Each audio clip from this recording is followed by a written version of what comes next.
Hello and welcome to Virtual Investor Conferences. On behalf of OTC Markets, we're very pleased you have joined us for our AI and Technology Conference. Our next live presentation is from BTQ Technologies. Please note, you can submit questions for the presenter in the box to the left of the slides. You can also submit a company's availability for one-on-one meetings by clicking Book a Meeting in the top toolbar. At this point, I'm very pleased to welcome Nicholas Russi-Newton, co-founder and chief operating officer of BTQ Technologies, which trades on the OTCQX Best Market under the symbol BTQQF and on the CBOE Canada under the symbol BTQ. Welcome back, Nicholas. Thank you. Okay, great. Hey, everyone. I'm Nick, the co-founder of BTQ, and I'll just jump right in. So we've been a quantum public company for a couple of years now. I believe we're the only quantum public company that's still founder-led, together with my brother Olivier. And we've been looking at the intersection of cryptography and quantum computing, looking at the threat that quantum computers pose to digital security, but also looking at the opportunities and how we harness quantum technologies for useful near-term applications. So we've built a substantial IP portfolio and technology portfolio around very cutting-edge technology. Sometimes I like to refer to BTQ as the Quantum Bell Labs, and that we're incubating very specialized technology and then commercializing and licensing it. And we have a global presence, so we're headquartered in Vancouver. I'm currently in Sydney, where we've just had the Quantum Australia conference this past week. And perhaps everyone here is familiar with quantum computing, so I won't spend too much time going over everything. But essentially, since the early 90s, we've started to develop quantum algorithms. They can enable exponential speedups, one of the most famous being to break public key cryptography, which secures the cybersecurity infrastructure of the internet. And I think what really excited a lot of people was the Google announcement in December as it relates to just advancements in quantum computing hardware. So Google's been working on superconducting technology, and they've made breakthroughs in scaling those. It's still a long way to go in terms of building a machine that can break RSA, but clearly there's going to be more advancements made, and you now have every major tech company looking at this. And that poses a threat to security. So NIST and the US government have developed new cryptography standards. These are now mandated as of last summer. So there's a huge transition now to support these standards in both software and hardware. And they have new mathematical foundations, and they're typically much larger in size. And there's a huge amount of urgency to transition to them, and it's quite a difficult transition. It's not straightforward. It's not a simple patch. Reference was made last week. It's like the IPv4 to IPv6 transition. So it's a major transition with a lot of moving parts.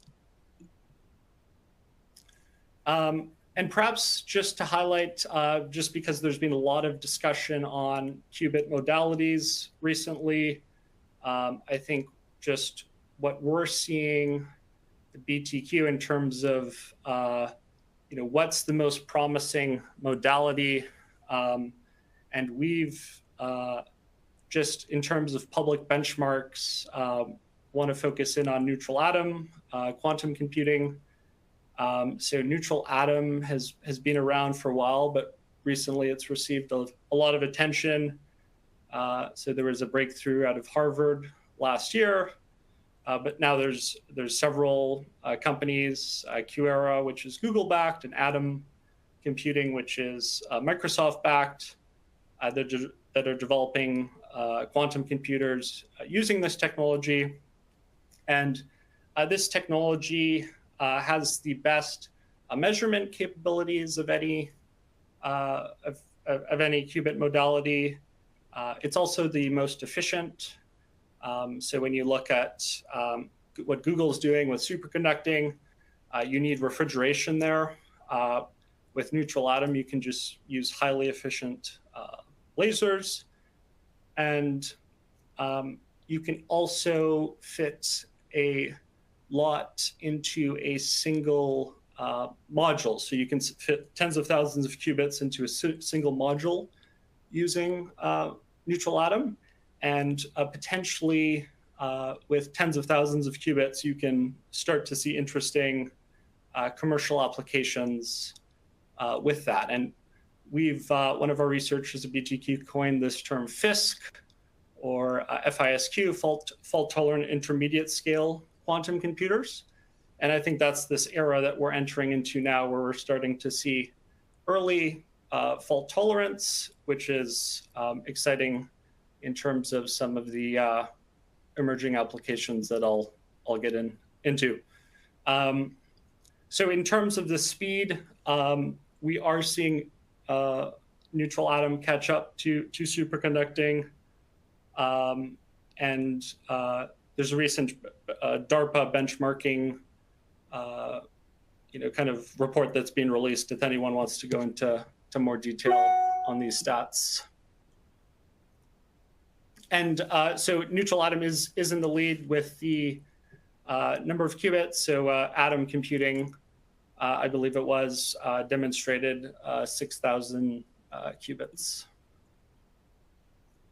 And so just in terms of going over some of what we're doing at BTQ specifically in terms of our product portfolio, so we've been looking at both mitigating against the threat of quantum computers with specialized hardware to accelerate post-quantum cryptography and make it efficient across most computer chips and data centers and IoT devices. And then we've been looking at how do we harness these near-term quantum devices to come up with useful applications within cryptography. Because quantum is fundamentally a new platform. A lot of applications that get a lot of attention, like machine learning or optimization, and problems like that, where you can have a slight speed up, is great to see. But there's also, we think that new primitives or new ideas that will emerge that we can't do classically today. So just to get into cache, so BTQ, we've made 2 acquisitions in the past few months, or over the past year. Both have been related to post-quantum cryptography hardware acceleration. So BTQ, we have the most efficient platform out there to accelerate these new NIST US standards. We've developed this into a smart card prototype that can fit into a credit card chip.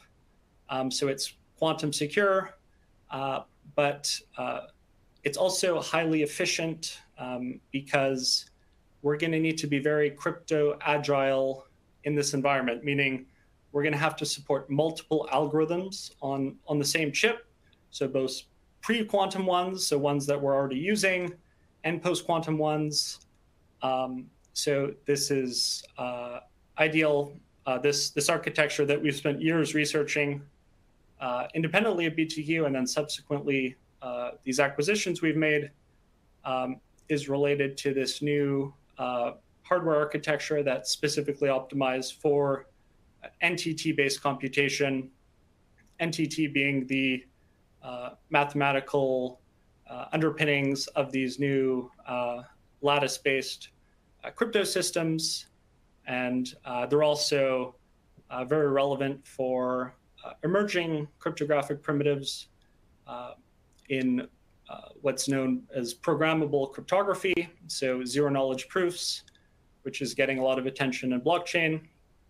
And also it's part of homomorphic encryption, which is what companies are using to secure AI. So homomorphic encryption lets you do lets you perform computation on encrypted data, and that's going to require some very efficient compute. So that's what we're calling the cache architecture, and it's based on this processing and memory technology. This has been used in AI now for quite some time. We were the first company to adapt this to post-quantum cryptography, which turned out to be, in terms of the results we've received, highly efficient and scalable. This is something that we are using to build a soft IP platform. So essentially, we can incorporate this software IP that can go into most hardware devices. So if companies developing chips want to incorporate post-quantum acceleration, they can license this IP from us. And so as it relates to the cryptographic agility that I pointed out earlier, I think what's important to note is processing and memory is also very area efficient. So for instance, this prototype we've developed using a smart card,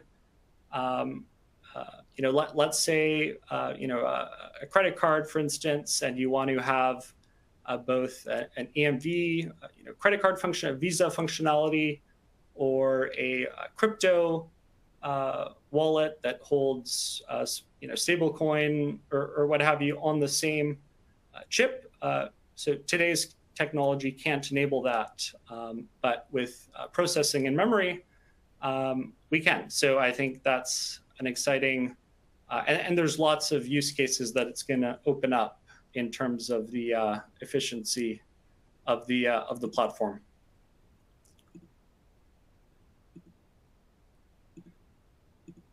So perhaps I'll just touch on a new hire recently we've made at BTQ. So Dr. Gavin Brennan. So we've been working with Gavin for years now through our collaboration with Macquarie University. And with Macquarie, we've been very focused on this moonshot quantum research of how do we find use cases for quantum computers, or how do we achieve quantum advantage? So coming up with a problem faster, cheaper, more efficiently on a quantum device than any other classical device. And so recently we've published multiple papers on some of our ideas on there, specifically quantum proof of work, which is a quantum analog for proof of work in blockchain consensus, where we've seen a significant energy advantage over classical methods. And Gavin is also the co-inventor of neutral atom quantum computing. So we're excited to have his expertise on the team. And just to point out, so the Radical Semiconductor acquisition we made, so this is a company out of Stanford that we've touched on before, but they were essentially working for years on processing and memory technology, specifically for lattice-based cryptography. And I think the reason why it's so important to find something that's more efficient than current hardware paradigms is that lattice-based cryptography is exponentially larger in size than what we're using in the pre-quantum world. So RSA cryptography and all the crypto systems we use today are highly efficient. That's not the case with some of these post-quantum schemes. And also they need to be crypto agile. So I was in Australia. I'm still here in Sydney, but I was at the conference last week talking with data center providers here in Australia, and their current server chips that they're using just can't run post-quantum cryptography efficiently. So they're going to need to kind of look at, and every data center is going to look at, okay, how do we support these new emerging cryptographic standards? And that's why we've developed this post-quantum first architecture. So in addition to our hardware offerings, we've also been building out quantum proof of work, which we demonstrated at the conference last week. So this is a live demonstration of this environment that uses boson sampling. So this is a form of a near-term quantum device that you can purchase today commercially from various quantum computing companies. Historically, there's not been a use case for boson sampling outside of just running quantum supremacy experiments. So essentially showing that there's a quantum advantage, but we've demonstrated that it can be very useful within a blockchain environment. And to touch on some of our partnerships, so in terms of our commercial contracts and relationships, so we've been working with IDQ. IDQ is one of the suppliers to Samsung mobile devices. I guess it was also recently acquired by IonQ, which is now doing more in the security realm. And we've also been working closely with leading universities. So Macquarie University, which we've been incubating quantum algorithms with for the past several years, and more recently, the University of Waterloo in Canada. And University of Waterloo is the top quantum institution globally as it relates to quantum science and research.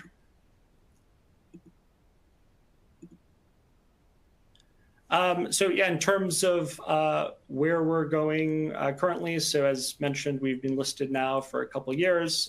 We recently announced that we've submitted our application to list stateside, and we are now working on kind of expanding our licensing pipeline and commercial partnerships because our Radical Cache platform is in the soft IP stage, where we're now actively pursuing commercial contracts with that.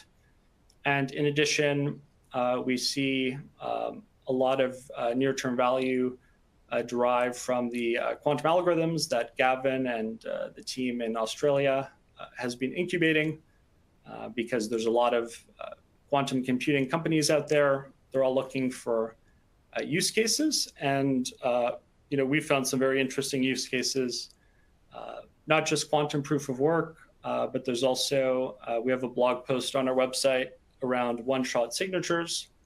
So one-shot signatures is a new cryptographic primitive that was introduced very recently, 4 years ago out of Princeton, and this is a scheme that enables you to essentially have a digital signature.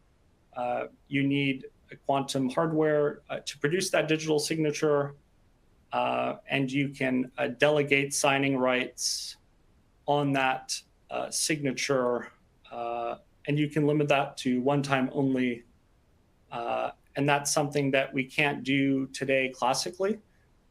So if you look at one of the applications for that, it would be digital money issuance or like blockchain transaction validation, but it would be far more scalable and efficient than what we're currently using today. And for that application, the resource estimates would be substantially lower than factoring Shor's algorithm or doing quantum chemistry simulations. You're talking probably, we went over some of the neutral atom benchmarks, but you're talking about a 10x scale up from there. And the neutral atom community has a roadmap to do that within the next couple of years. So it should be an exciting time where you're seeing these new ideas emerge around the commercialization of quantum technology. So perhaps with that, I'll leave it there and can jump into Q&A.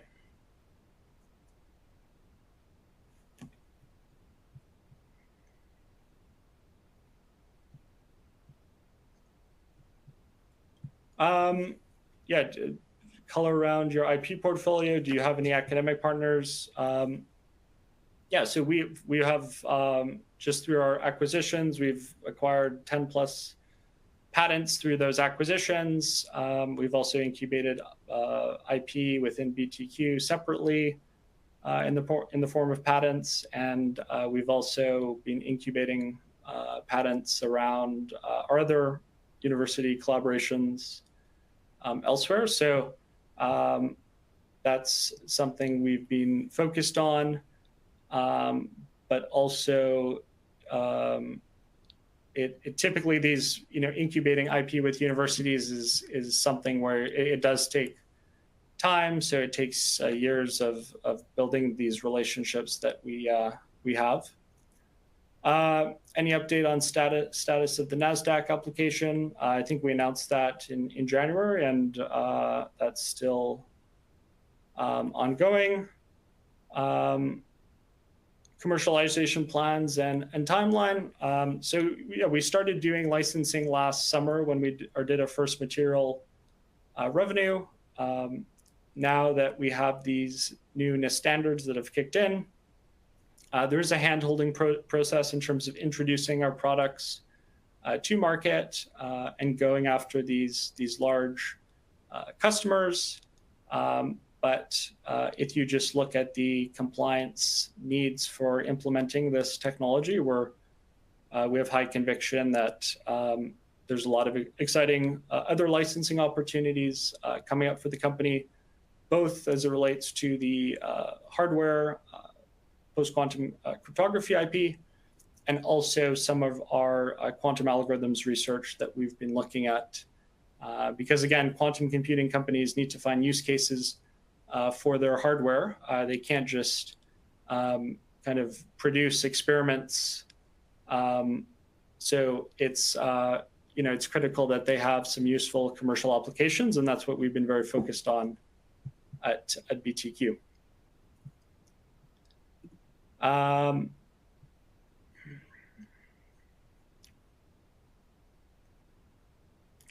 Will your technology work to defend against superconducting? Yeah, so superconducting, so like our PQC technology will protect against any type of quantum device. So right now, there's not a clear winner. I mean, neutral atom is in the lead, but right now there's not a clear winner as it relates to how, because I mean, photonic-based quantum computing. There's a company, PsiQuantum, which is which has a large presence in there, and there's other types of computers, and we'll see which ones perform. But yeah, our technology will provide security against all quantum devices. It's just a matter of like when a quantum device gets realized, one that is large scale enough to run Shor's algorithm and to decrypt cryptography, what architecture is that going to be using? And yeah, right now we don't know. And I mean, I think it is probably a winner take all kind of thing, where there's going to be one modality that essentially wins out. So I think, there are applications outside of quantum. So in photonic approaches, like PsiQuantum, you can use that technology on classical switches, so not quantum related, but there's an opportunity in just the existing market. But yeah, it's going. I think it's going to be a winner take all. I think right now you essentially have superconducting and neutral atom that are the most promising, that have the most kind of near-term roadmaps, that have shown real-world experiments of their technology. And as it relates to other approaches, I think photonic-based computing is still very promising. And then I think recently there hasn't been as much developments on the ion trap side. So I think that it's to be determined on kind of developments there. Milestones for 2025. So commercializing our cash PQC platform, shipping our kind of product offerings around our smart card that I mentioned. So this is a real world device. And also we're very excited about expanding our presence in Australia. Australia, I think, is the best ecosystem as it relates to quantum computing, just given that the former chief scientist was a quantum physicist here, and they've been investing for a long time. So we've had an office here for 4 years. And a lot of the quantum computing companies, there's a lot of Australian entrepreneurs that have started them. So we're very excited about looking at this in terms of additional research here. So profitable part of BTQ in the coming years, hardware, software. As it relates to our hardware IP, and this is software bindings that people can use, licensing that, I think the economics are going to be quite attractive. And then I think also as it relates to this moonshot research we're doing in quantum, finding useful applications, I think that's going to be very exciting. I think there's not been a lot of companies that are operating at the intersection of cryptography and quantum, where we think there's some really useful near-term applications. So that's something that I think as quantum computing companies look for real-world use cases outside of just doing experiments, or I think also like doing quantum key distribution is also has not seen use cases outside of just kind of government projects. I think, there's going to be a need for real world applications.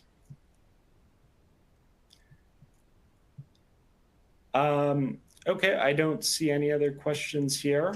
Thank